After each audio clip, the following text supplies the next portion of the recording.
Sithi maseyigwitshiwe umsebenzi wazo ukuthwala lezi ezobonakala. Yebo sis. Kufihlwa ezinye ukuze zinikeze ivenile amandla. Yes Jesus. Ukuthi ayivelayo zibe namandla okuvela ngenxa yokuthi khona ivumela ukufihlwa. Uma lezi ey'fakwe phansi zafuna ukuvela iyawe.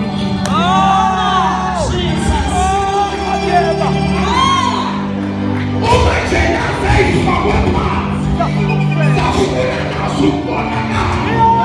Impilo iyawa. Ngisho ngabe isitezi siyawa. Jesus.